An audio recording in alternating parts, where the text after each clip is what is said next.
Au Canada, près de 3500 personnes, dont des scientifiques, des lobbyistes et des organisations environnementales, sont réunies à Ottawa jusqu'au 29 avril dans le cadre de négociations pour lutter contre la pollution plastique. Les travailleurs de l'usine de recyclage Puraterra à Nairobi peinent à recycler tous les plastiques qui leur parviennent. 2000 tonnes de déchets sont générés chaque jour au Kenya et l'entreprise estime que d'ici 2030, il faudra gérer plus de 5 millions de tonnes de déchets par an.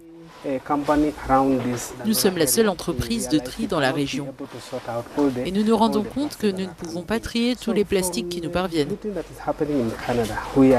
C'est pourquoi nous espérons que la réunion qui se tient au Canada débouchera sur des politiques qui nous aideront à recycler 100% des matières plastiques produites.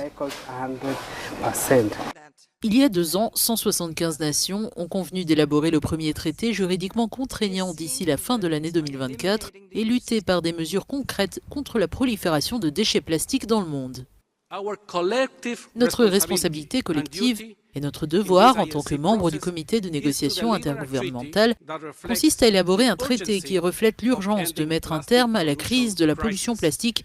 Ce traité répondra aux attentes des citoyens de tous nos pays qui réclament un changement. Selon Azarius Karanja, spécialiste des questions environnementales, les pays africains sont parmi les plus touchés par les problèmes que présentent les matières plastiques. Il souligne que tous les pays doivent comprendre que la pollution plastique n'est pas un problème local mais mondial et toutes les nations doivent en assumer la responsabilité.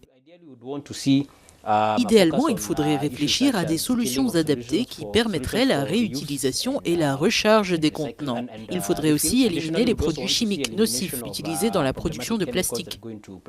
Étant donné que beaucoup de ces produits chimiques sont issus de la pétrochimie, ils sont étroitement liés à la production de pétrole. Nous voudrions donc passer à des produits plus respectueux de l'environnement. Certains pays et les ONG environnementales plaident pour une forte réduction de la production plastique d'ici 2040, mais les pays producteurs de pétrole et les lobbies de l'industrie militent davantage en faveur du recyclage.